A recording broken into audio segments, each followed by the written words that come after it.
Everybody. I'm Bill Warner with Otrodot.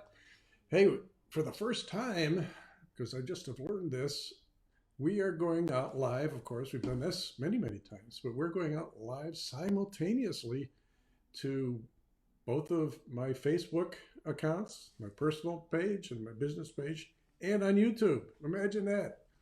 As soon as LinkedIn gives me approval, I want to go out that way too, all at the same time, live. Millions of people are watching. No, not. I doubt that, but I'm excited about making some more progress. So watch for more clever stuff I'm learning to do. I just took a class, so I'm dangerous now. So we're live. Hey, look, we have just gotten through a video on research and a video on advisors. That was last Friday, and the advisors was yesterday.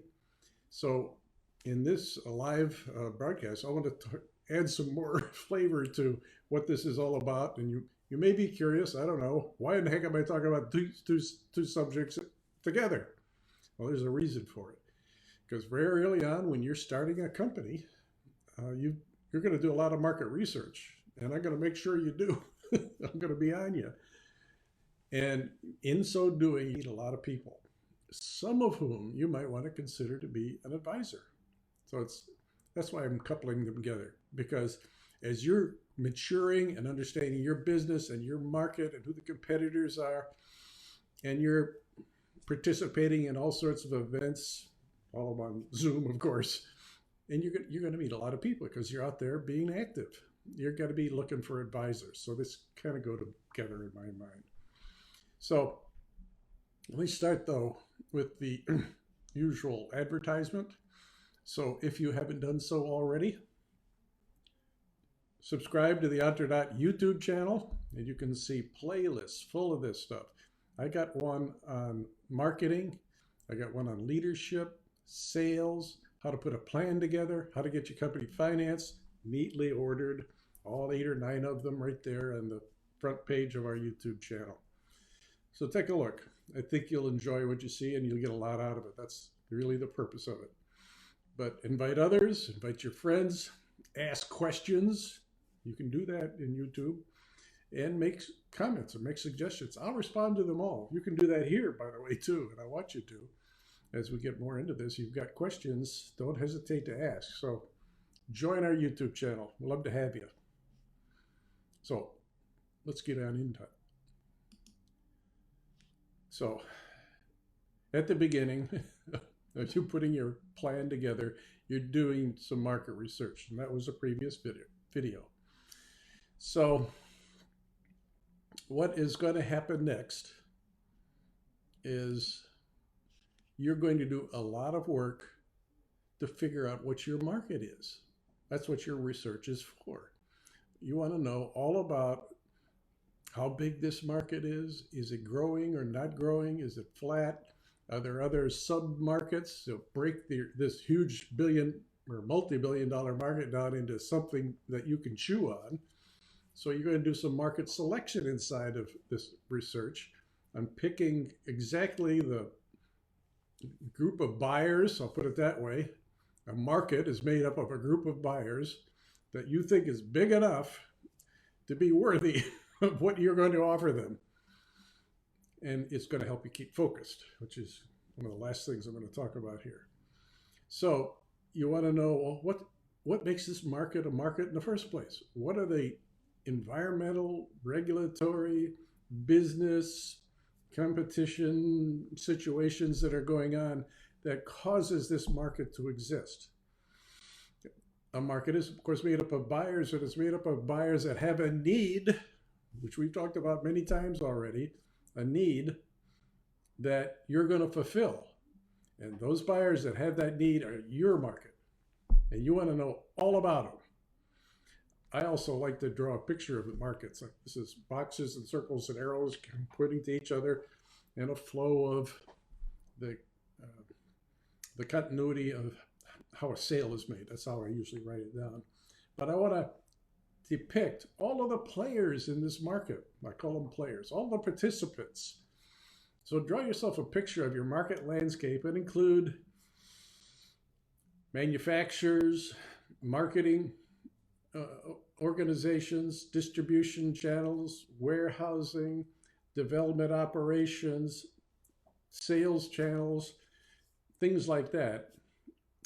And when you describe your market, explain what your relationship to these entities in your market, made up of your buyers, what you have to do with them, and what you got to watch out for, what do you got to do to pal up with them, establish relationships. It helps you identify your whole market arena. I call it the landscape. This is back to my Intel days. We always talk about what's the market landscape, blah, blah, blah. So I continue to use that word. But you want to know where you fit. This is part of marketing positioning. You're positioning yourself within this landscape. How do you relate to all these players? And what, if anything, do you do with any of them? You are designing, developing, manufacturing, possibly, if you're making something, and you're going to market through marketing channels, and you have sales channels and all that sort of thing going on. Who are all the players that do all those things that you might need, or who might compete with you? So draw a picture of your landscape. I think you'll find it interesting. Next is really understand the demographics, and that's kind of a loose term. Know all about your buyer and know their preferences. Marketing wackos today call this marketing personas of these people. Now, who are they? But I don't care what you call it. You need to know what it takes for them to get, first of all, become aware that you exist, what they need to know from you to even entertain a conversation, and particularly, what do you have to go through in order to close a sale with them? I don't care if it's retail, whether it's a retail, online retail, or a retail store, or it's a service that you're selling that you're going to have a sales meeting with. Whatever your process is for whatever you're selling, you better know the decision maker. The persona is of the decision maker who's going to decide to approve the purchase of your products or services. So buyers' preferences, know them, and then you're not finished yet. You're going to understand this market. You're going to figure out who the competition is, right? And I'm not sure I covered this in the video yesterday, but I should have told you, and I'm going to tell you now, guess who your first competitor is? Your customer.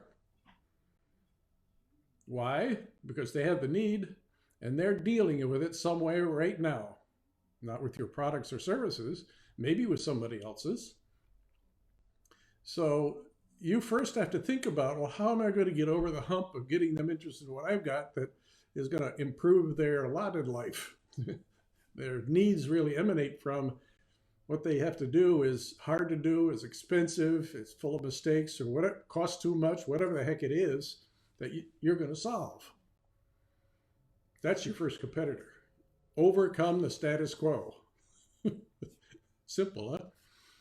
So this is also why you never say we don't have competitors, because your first competitor is your customer. Just remember that. But now, there may be some other companies out there that are solving the same problem as you are. That's the key part. A competitor is another company solving the same problem as you, and they may be doing it in an entirely different way. Don't ever get caught saying, well, they don't do what we do. But if they're trying to solve the same problem as you, they are a competitor. You're going to have to deal with it. You're going to perhaps meet them in the marketplace. So make sure that you know who they are and do your SWOT analysis. We talked about that in the video on Monday. So do all that work. You really got to be up to speed, because guess what? Also, your competitors may be asking you, well, how do you stack up against XYZ company who was in here the other day trying to sell me the same porridge? You better have an answer. That's competitive positioning. And you're going to say an answer to them without disparaging your competitor, but clearly showing you're better.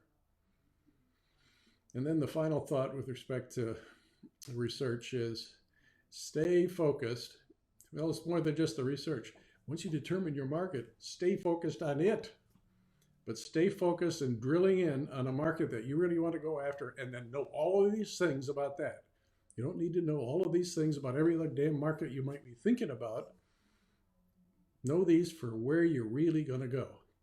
And then keep in your head and in the eyes and minds of all those people that work with you that this is where we're headed. This is the market we're after. And if you ever see them deviating from them, steer them back. Say, no, that's not what we're working on. That's not the market we're in. Go this way. You do that until your face caves in and say, well, I'm going down the wrong path here. I may have to change to a different market. You can decide to do that, but not at the drop of a pen and not at the moment a customer says, well, why did you do this to this set of customers? And you say, well, look, let me think that under advisement. Thank you for the idea. Then move back into what you're selling them. So that's research. The next thing is advisors. Now, all along the way here in your research, you've been meeting people and been impressed by some of them. And I'm fixing my notes here. Hold on just a second. Doing that live. Is that allowed to do that? To interrupt my... I think it is.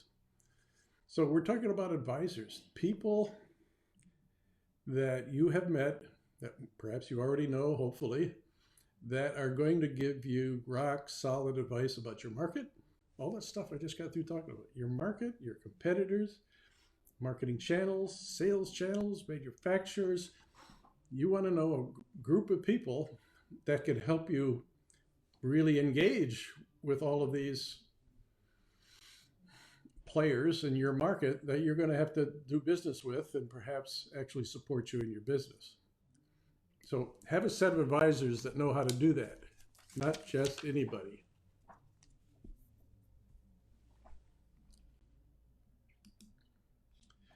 So when you're selecting an advisor at this stage of the game, we're just getting started with doing the plan for the company.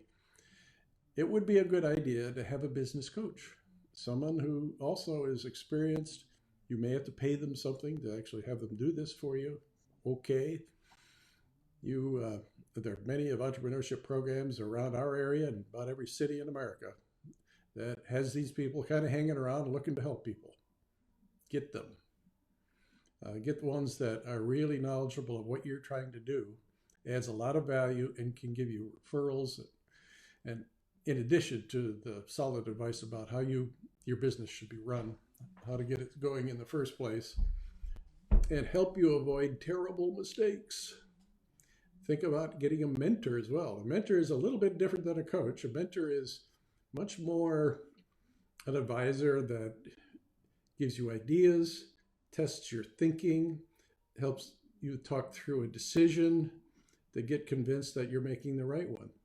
A mentor doesn't tell you what to do, nor goes out and does it for you. A coach or business consultant, almost the same kind of thing, will do those kinds of things. Mentors are advisors. You're going to have them for an hour a week at most, probably less though.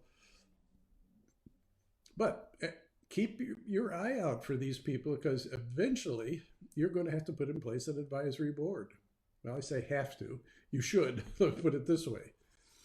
So I want to be somewhat strong about this, that as you meet more and more of these people, keep your eyes open for those that are going to make a big difference in your business. People that can give you good, solid advice, and later on you're going to officially make them part of your advisory board and pay them a little stock to provide the advisory board advice. And do some work on making referrals and things like that. Review documents, review your plan, review your pitch. People who have been there, done that, these are particularly people that know a lot about your market and the kind of business that you're in. The board of directors is a wholly different thing than an advisory board. These are people that are carrying out a fiduciary responsibility for your company, representing the shareholders. Now, if you're just starting a company, it's you and maybe another person, co-founders. But if you take investors, now you're Now you got other people on your capitalization table that you got to watch out for.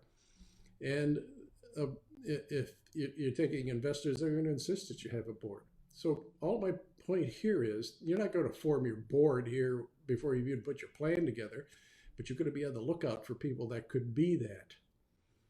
So if there are people, serious players, probably currently so, they're not retired, they're active in your market and the kind of business that you're in, and they're well connected in the financing world, for example, if you need to go raise money, have all the characteristics of what you need for carrying out a fiduciary responsibility where they can represent the best interest of the shareholders of the company, which would include you, of course.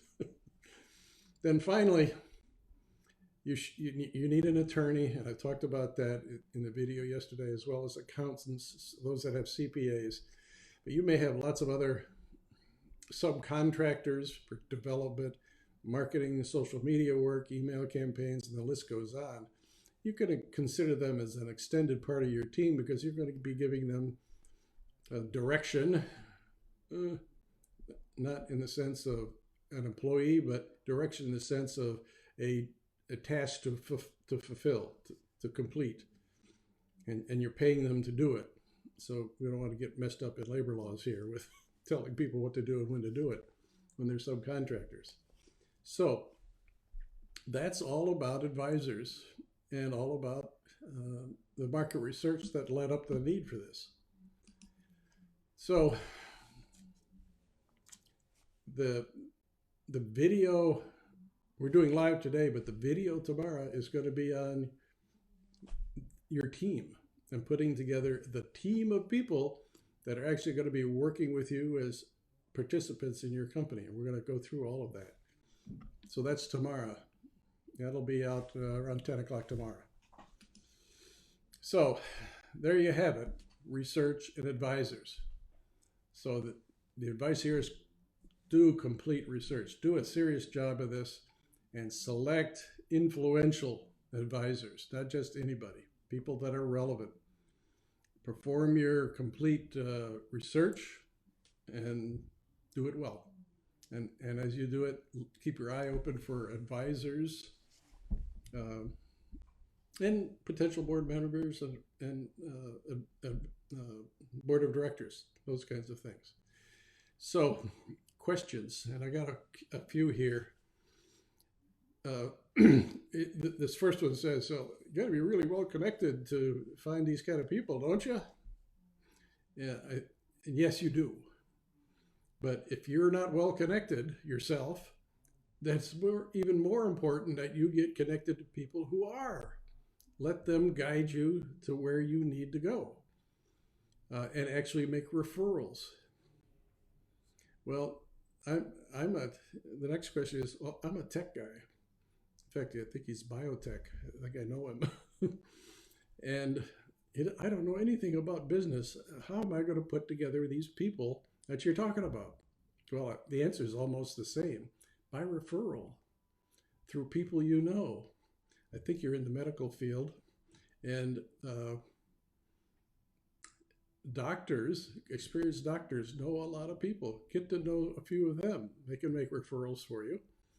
But I always say, let Google be your friend.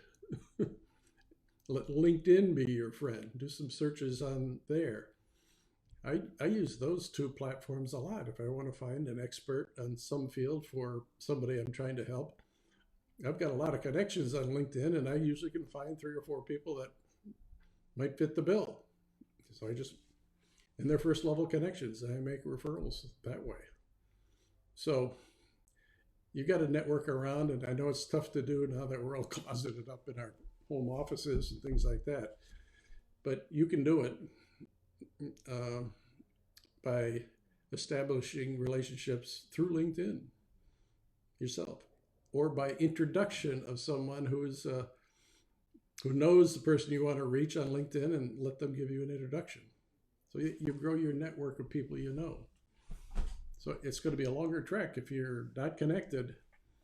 You got to get connected. That's my point. So the next question is, well, what do you look for in a marketing person? Oh my God. You ready for about a 10-minute answer here? I'm not going to do that to you. Hey, look, marketing people, I love them dearly, but they fall into two categories in my mind. One is the strategist, the person that can really understand your market, perhaps has participated in it before, can really understand what is the right way to create awareness and bring those now aware people to your website where they can check you out and how to take them to the next step of getting a meeting with them. I call those the 3 steps of marketing. Now, there are other approaches, but you're looking, if you don't have a marketing strategy, you want to talk to a marketing strategist. The second kind of marketing person, I call a marketing mechanic. They do your SEO, they'll build your website, they'll execute your advertising campaigns and your social media posts and your email campaigns. And maybe I already said that, but they're mechanics. They know how to do this stuff. They don't know beans about your business, though, too often. So in that relationship, if you want somebody doing social media work, you create the content and let them deliver it through the right channels based on the marketing strategy that you gave them. Sometimes you can be real lucky and get both of these kind of people in one person. A strategist that knows how to execute marketing campaigns, or at least the major ones. Man, I look for them. But if you go to our playlist on marketing, I forget, it's 3 or 4 down on the YouTube playlist. There's a quite extensive series of videos on how to be successful in marketing. It'd be good for you to watch that. That's it for the questions. The rest are, that's thumbs up, Bill, great, Bill. So I'm getting reviews here, I guess. But I've enjoyed talking to you. This is one of the longer ones I've done. We're up to 22 minutes. I don't edit this, so this is going to be easy to publish. So I appreciate you all joining. Thank you very much. Have a great day.